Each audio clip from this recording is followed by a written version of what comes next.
Oh, good morning and happy Sabbath. My name is Troy Poff, and I'm a member of the Gladstone Church, but many years ago I was a member here. Before I can remember, but I still know many of you. I'm a graduate of Sunnydale Adventist Academy, and I'm currently a sophomore at Southern Adventist University. So those are my experiences, and I'm thankful for the opportunity to share today. Like Rob mentioned, I was a student missionary this last school year from August to March in India. And so I want to share my experiences, and I hope that each of you will be blessed by the things that I have to share. So before I start, let's pray and ask God to be with us. Our Father in heaven, we thank you for this Sabbath day, that we can be gathered here in your house. We thank you for those who are here, and we also especially think of those who are not here. Thank you for the opportunity you've given me to share, and please bless the words that I have to say. May your Spirit be with us, and may my words touch the hearts of those who are listening.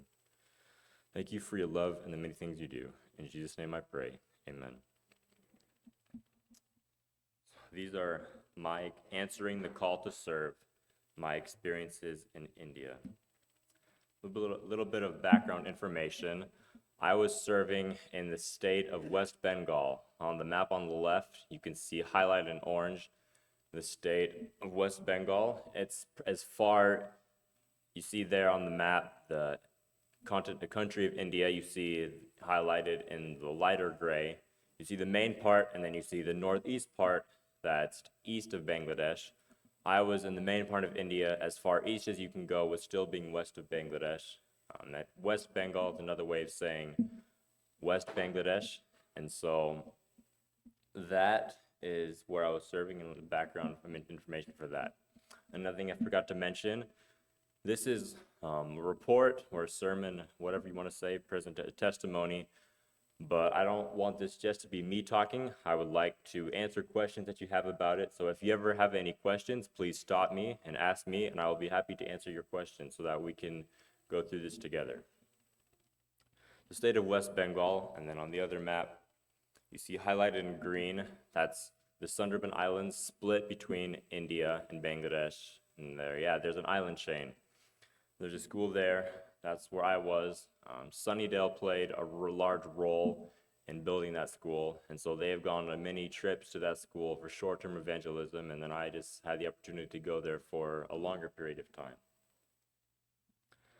You see that map, the red dot, is the school where I was working, the SDA Mission School Sundarban on the Patha Pratima Island.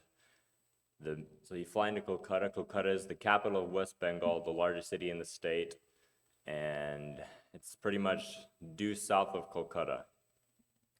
You drive there probably about 70 to 100 kilometers or somewhere around there, about probably 3 to 4 hours driving normally, but then it could take more than that with Indian traffic that's in the daytime. Second largest country in the world, so that explains a lot of the traffic that's there. So yeah, that's that. And it's on a chain of islands, so island culture, boats, and by the coast, many of those things you see there. You see that picture of a boat. I saw there one place I could walk, and one time I took a boat to another, just across the other side of the bay there, and you have to walk around for a little bit. That boat was a lot smaller than the one you see on the screen, but this one was not walking distance. This one was 10 kilometers away from the school, so you'd have to like take a motorcycle or something to go into where they had that port. And then the other picture, they had called there Bakali Sea Beach. It is on the coast. So that's the Bay of Bengal, and that eventually feeds the Indian Ocean. So right at the land's end in that part of the country. So is West Bengal something they like to discuss? They like to talk about tigers, the Bengal tigers. That state specifically is known for the Bengal tigers, in that region specifically. I did not have the opportunity to see the tigers, but they are around there, and they are very beautiful creatures that are well known. People like to see them when they get the chance. I've heard that I guess, but I think probably with that picture, they hide in the woods, and then when they go to drink water is when people are able to see them and they can get a picture of them that short period of time when they're going to the water to drink. And then the crocodile they have there, maybe a saltwater crocodile. They naturally have those in the wild. I didn't see them in the wild, but 10 kilometers away, they had what's called a crocodile project. So they farmed the crocodiles there. They had the places where they'd have the eggs, and they'd be incubating the eggs, and then they'd hatch, and they'd have the different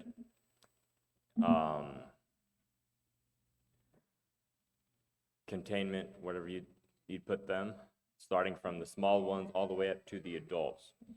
I did not get to see the adults from very close up, but the medium ones I got to saw, and that was cool that I got to see those.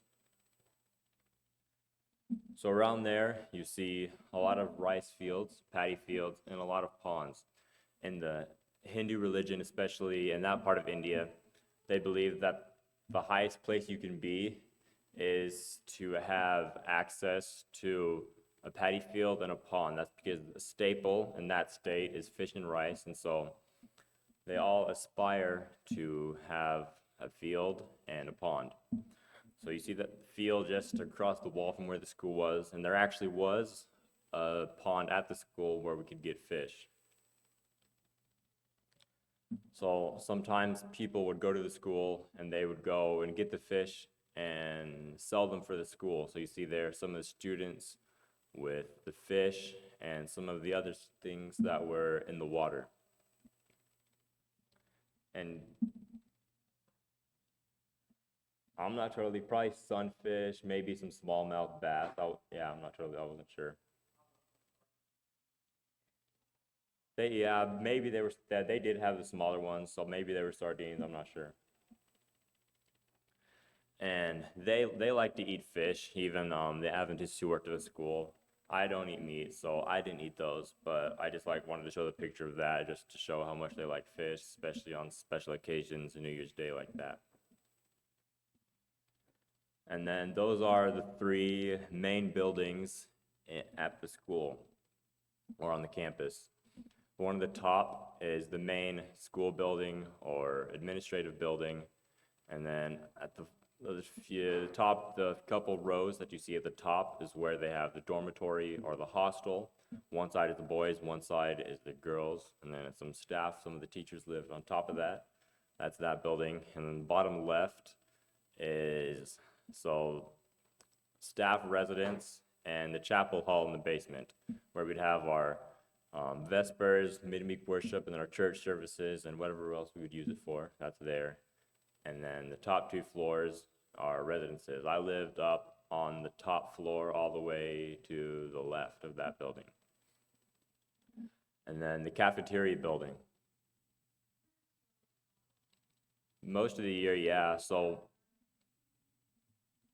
they have fans, not a lot of AC though, so the fans aren't bad. They'll keep you cool generally when they're working. It's just the thing that was annoying for me was that you would have days when the power would randomly go in and out, so you'd be hours where there would be no fan, so you'd just be sitting in there in the heat, so you open windows or something like that.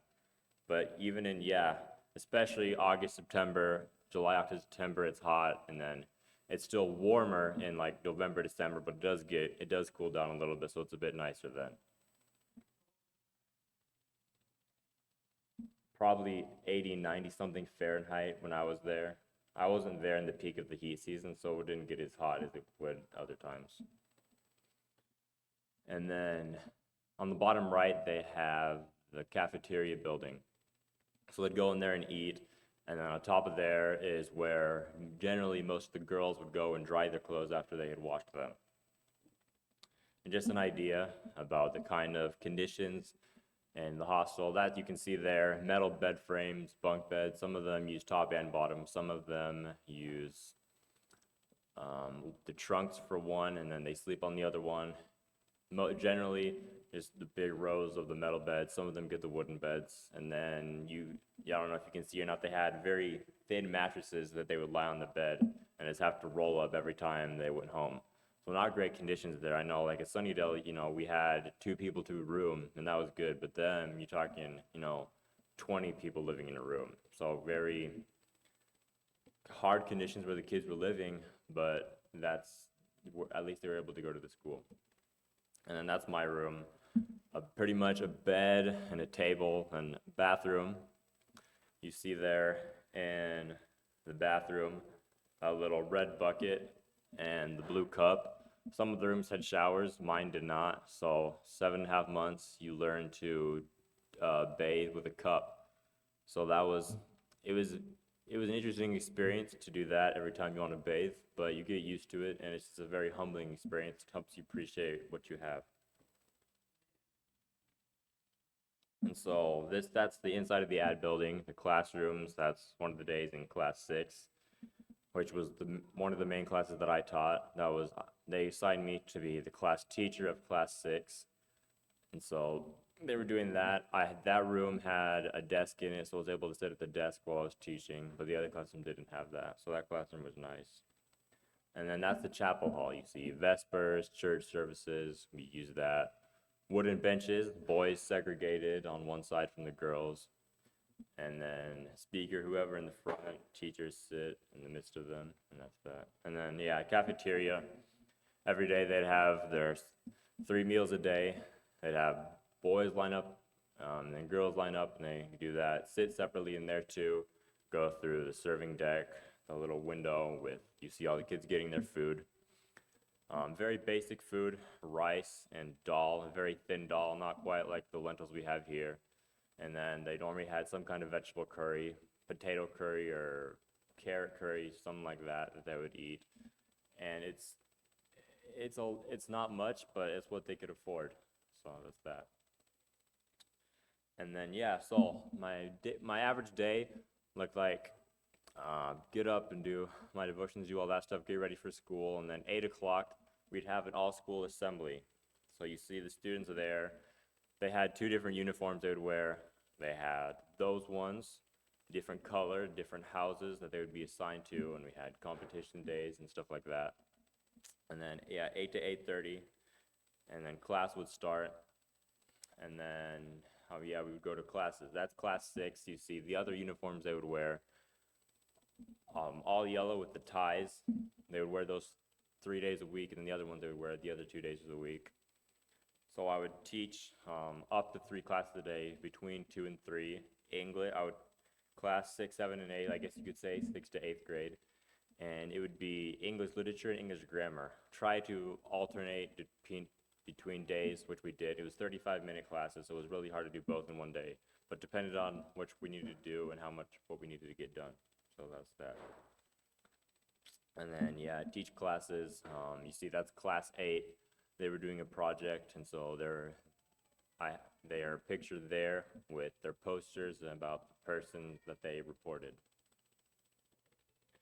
And different times of the day, between classes or after class, I would eat. They have Indian food, not quite like exactly the same things we have here, especially in the morning. In the morning, I would eat a lot of chickpeas, or the regular chickpeas they'd have. I would like to eat that with tomato and onion. They had that. And then they had the smaller, the dark brown chickpeas. Those were good too. I'd eat that, and I ate a lot of oats. And other times of the day, I would eat too. It's ramen. They call it Maggie. They ate a lot of ramen, especially me, because they knew that I liked it. And rice and dal. You can see on the picture on the right, that yellow stuff is dal, and then fried rice. I didn't like a lot of the white rice, so I didn't eat a lot of the white rice, but they would cook fried rice for me, and I would eat that. So fried rice and dal, stuff like that. Chickpeas, noodles, and then, yeah. On the right, you see the chapati. It's like a flatbread. Chapati or roti is where they call it, depending on where you go or depending on the language. And then that's some fish. An interesting story about that. So, the feeding of the 5,000, we were in an area with, at that time when I took that picture, we were in an area with a lot of Muslims. And so we were talking about witnessing to Muslims, stuff like that. And so a joke we made, we had 5 chapati and the 2 fish. And so we said with those things, we'd feed 5,000 Muslims. and other things, pasta. And then you see that's a Big Frank. I got a care package from the people at Southern. They sent me a care package, and one of the things I wanted was Big Frank. So I had 2 cans of Big Franks that got sent to me, and I was able to eat those things because I like those. And they also like to eat a lot of chicken and potatoes. So that's the guy. We were at an outing one day with the students, and the man, he's there cooking the chicken and potato curry in that big bowl. So that big bowl fed all the students. And sometimes you'd go out, get street food, vegetable pakora, vegetable samosa, or chow mein is one thing that I liked, vegetable chow mein. And you can kind of see on the plate on the right, that's biryani. It's a special kind of rice that they eat. Aloo biryani has egg with it. It's good, and they like to get a lot of biryani out from the street, so they have that. And then you see they're cooking egg rolls, or even, that's a guy cooking the chow mein. We would go to the market or to another town to be able to get street food like that. Special occasions, we would go to a town called Kagdib. It's 20 kilometers away, 12.4 miles. We drive there, or sometimes we had to take a bus, and they had a place there. It's called HFC. They had pizza and burgers and stuff like that. So I would like to go there and get good food, American food there.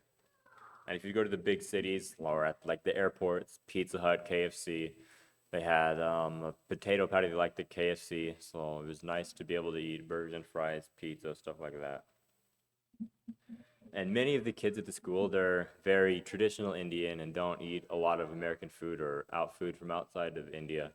So one day we were coming back from one place, the principal at that time and his wife, and we wanted to get pizza for the kids. So we were in Kolkata and we brought back a Domino's pizza for the kids, so for the students. So they were eating pizza, and for many of them, that was their first time eating it. So we were able to introduce them to that. Well, I would get done with classes, and then the students with this school, specifically what they did, they had classes in the morning only. So from 8:30 to 1, they would have class, then they have lunch and a little bit of downtime, and then they'd have a work program every day. They want, the students to a work study like they have at some schools. They want the students to be able to learn skills, and so they have them help out in different areas around the campus. You see they're picking up sticks or chopping up wood for the kitchen, because most of what they did was cook just over a fire in the outdoor kitchen. So they did that and helped them clean up the campus while learning work skills at the same time. So they did that every day. And they'd have rec time. I didn't show any pictures of rec time. I liked to play football, whatever, soccer, volleyball with the kids. That was fun. And they'd have Sunday, so most nights, Sunday to Thursday, they would have nightly worship, boys and girls. And I started overseeing the boys worship a little bit. I would supervise it and give them a talk once a week. So you see them there in the cafeteria, all lined up on the tables doing that. And so yeah, that was that. Had their dorm worship every night with just the boys.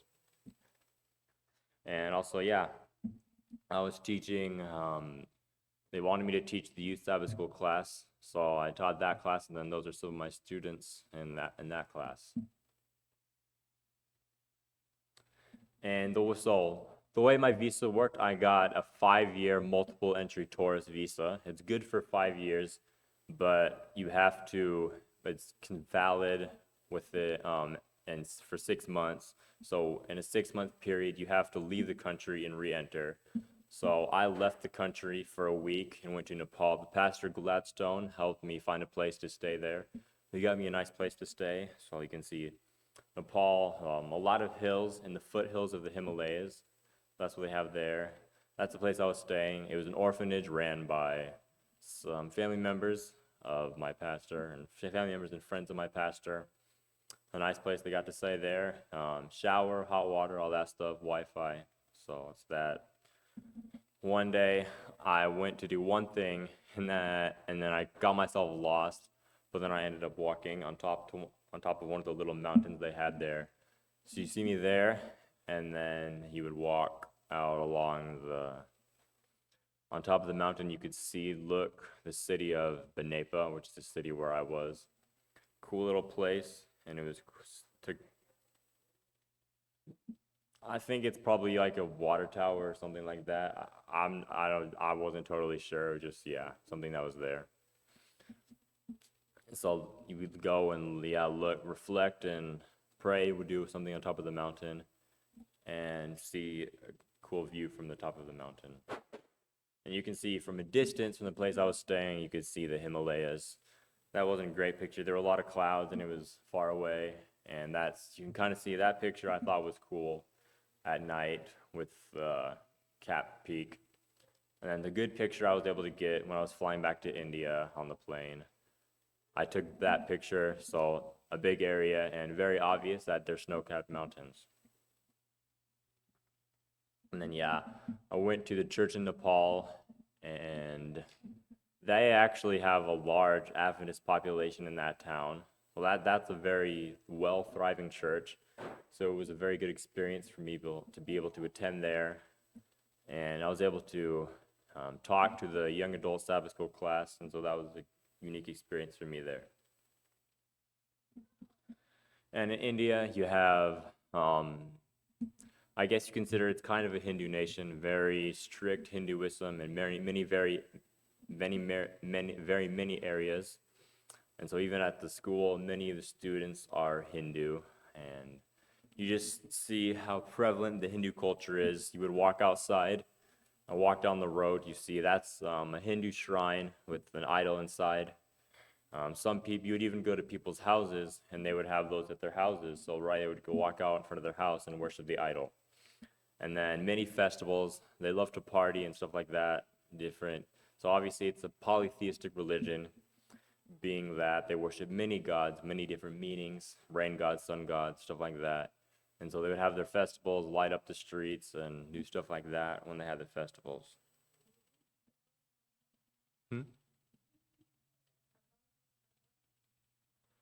I didn't interact a lot with the Hindus in the community. It's hard to do, especially as a foreigner. So I was mostly working with the kids in the school, but I interacted a bit with the people outside. I just didn't have quite the opportunity to witness to them the same way, I guess, as someone who is a local would. And no, I did not understand the language. Yeah. So yeah, the way it works, you have that state, you have this, so many different, you have the one national language, Hindi, and then each state has its own language. And so Bengali is the language in that state. So most of the people around there spoke Bengali. Some of them know Bengali and Hindi, the educated ones. And then at the school, it's an English medium school. So English is the language they do all their classes in, except for the language classes. So at that school, they're required to do Hindi and Bengali because that's the national language, the language of their state.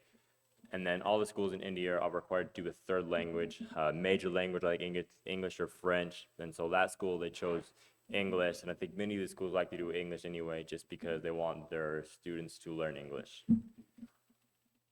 So I think this is a temple shrine for some of the Hindu gods, have some of the statues there. And this is even in Nepal. You would see the big idols like on the side of the hill, or even the one there on the right, that's down the street from the Adventist church, and even across the street from the Adventist hospital. So a place that's full of Adventists, but still a very large Hindu presence in that area. And one interesting thing about the Hindus, though, that I've found is that when you witness to the Hindus, you tell them about Jesus, but in the Creator God, but they don't have the understanding of one God, and so they accept Jesus, but as one of their many gods, and so it's difficult to introduce them to God the same way that we know Him. And this is the River Ganga. Actually, I was listening to the Indian National Anthem the other day, and the Indian National Anthem likes to talk about the different regions in the state. One of the things they mention is the River Ganga. So I guess it runs through much of the northern part of the country. And something that's significant about this to the Hindus is that they like to go there and take holy baths. So kind of like we have baptism, they go to this river and they take holy baths, and then they become baptized, or whatever the term is that they use to describe it. And then the other main religion, especially in that state, is Islam. A lot of Muslims. That area there weren't a lot, but you go to other places and you will see a lot of mosques, a lot of people dressing like the typical Muslim and practicing Ramadan. So about the last month I was there was Ramadan. So what they do in Ramadan is they get up at 3:30 in the morning and they eat. I forget what that one's called. And then they fast the whole day. They can't even swallow their saliva. And then at 6:30 they go to have what's called iftar. Iftar is the breaking of the fast in the evening. They believe that if they inflict themselves, God will bless them. And so that's why they are so adamant about sticking to the fasting principles during the month of Ramadan. So many Muslims in that area too, and even at the school there were some Muslims.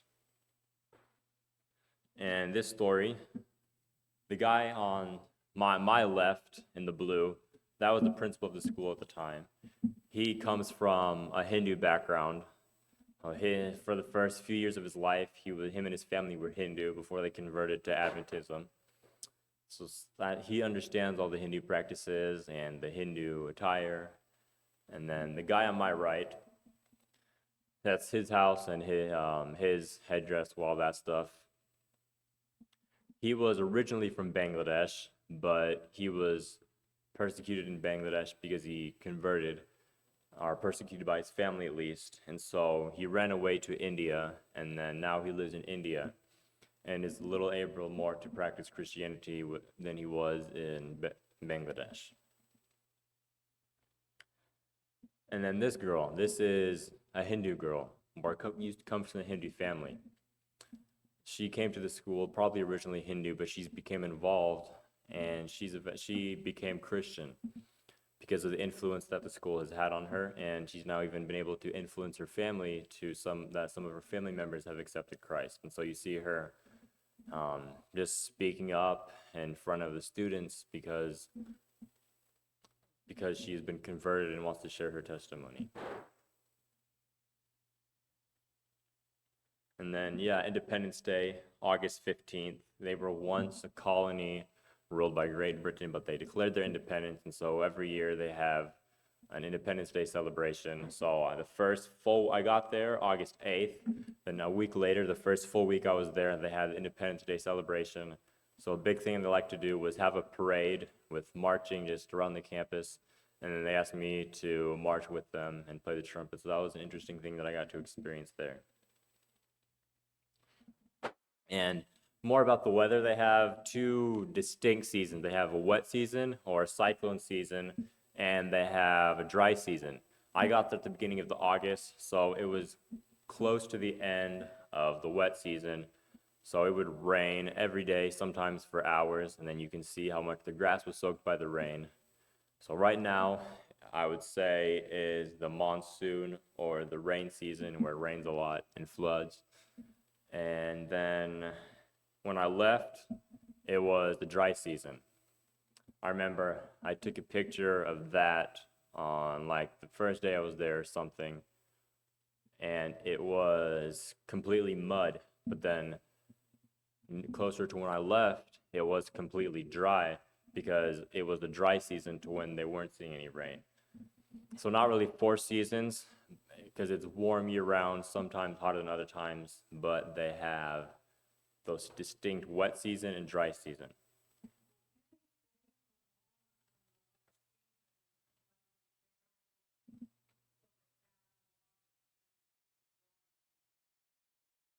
No, I think they just get the underwater from underground. I don't think they save any of it. And there's enough ponds nearby that they have access to water anywhere they go. And then, all of our basic things, the groceries, things you need on a daily basis, little things like toothpaste, toothbrush. We would go either to the market, you see there, that's the main market in town, and then a market in another place, you see vegetable stands, fruit stands, all that stuff. And You see there, yeah, you see the cockroaches there on the apples and all that other stuff. So obviously, third world countries stuff you have to face, not good sanitation and preservation practices. So you have to make sure you clean the stuff really well before you eat it. And yeah, I just always liked seeing going to the outdoor market and seeing the vegetable stands and just the vast variety of kind of fruits they had, and especially for how cheap they had them.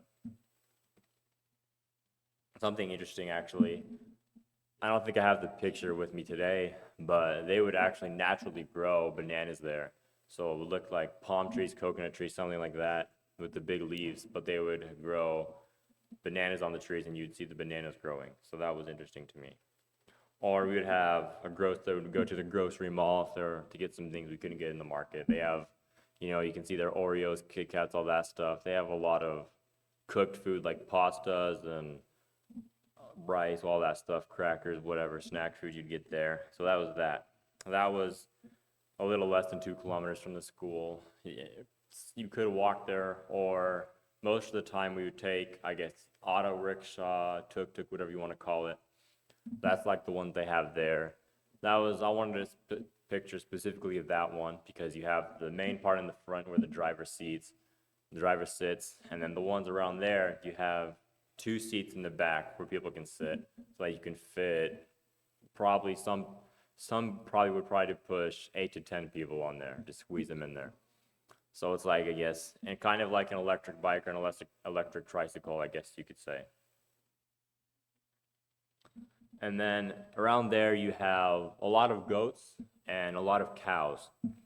Hindus believe that they believe in reincarnation in the afterlife, and so I'm not totally sure about goats, but they're not allowed. Some states you're not allowed to kill cows. Some states you are, and so yeah, some states you're not even allowed to eat cows. I think that state you could eat a cow, you just couldn't kill it. But yeah, there they don't kill cows because of the belief in reincarnation. So you see a cow there that would come to campus sometimes, and a little goat that you would see along the road. And then, so that cow, it has, you notice the pink dot that's on top of its head. They consider many of them to be gods. And same thing with the goats. And so they paint the pink dots on top of the cows and the goats, and they would worship the cows and the goats. And then some of my students, those girls, wanted me to take a picture of them and show people back in the US, so I did that and put that in here. And then we had the competition day. We had the greenhouse, the yellow house, blue house, red house, and I was one of the leaders for the greenhouse, and my team won the competitions. And so you see some of the guys with greenhouse with their medals and whatnot and their certificates. And you're going to have all kinds of different students there. Students who are easy to manage, students who are not so easy to manage. That student in the front, in the different multicolored shirt, he was a difficult student, but really had a good heart. I remember one time I was supervising study hall, and he was sitting by himself. I'm like, "Do you not have any friends?" He's like, "No, I don't have friends. At least not at that moment he didn't." And so I really had the opportunity to be a mentor and a friend to him, even when nobody else was going to be that friend. And very good heart also, I mentioned that he really liked to give people gifts. He did not always behave well, but he really cared for people, and so I really appreciated that about him. That's class 6 in our formal school pictures, and our class 6 to 8, all of the classes I taught together with me. And this is significant. The last Sabbath I was there, I spoke and gave a baptismal appeal. And some of the students had been baptized previously, but these 4 students had not been baptized, and so they came for the appeal and decided they wanted to be baptized. So the girl on the left, her family she comes from an Adventist family, but the girl next to her, she comes from a Hindu family. And so not a Christian family, not baptized, but the two on the right, they're siblings, the older sister and the younger brother, the girl I showed you earlier. Something I forgot to mention is she was a translator for the Sunnydale group when they went, I think, last year. So she had the opportunity to do that. And so there's her, and then there's the middle sister, and then the younger brother. The middle sister had been baptized, but the older sister and the younger brother hadn't been baptized, and so they both decided they wanted to be baptized. And so I was very thankful for the decision that they made, and it really encouraged me and reminded me why I was there.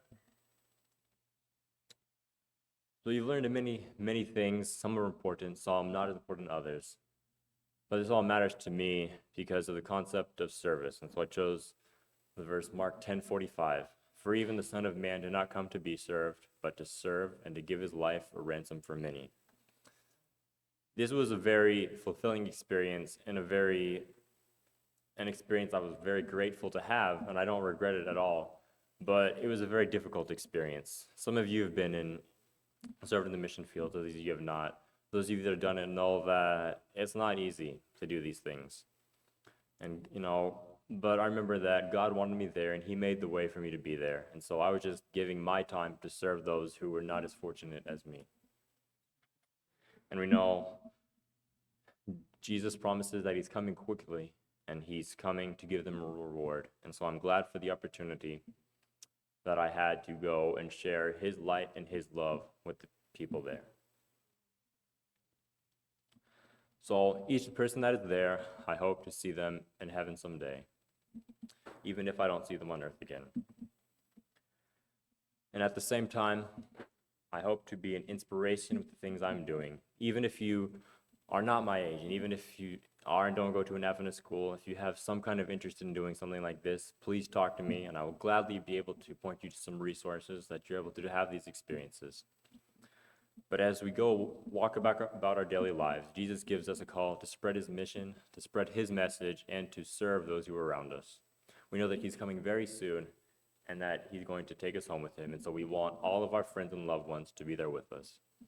And so I hope you will be encouraged to serve by the message that I've shared with you. Thank you.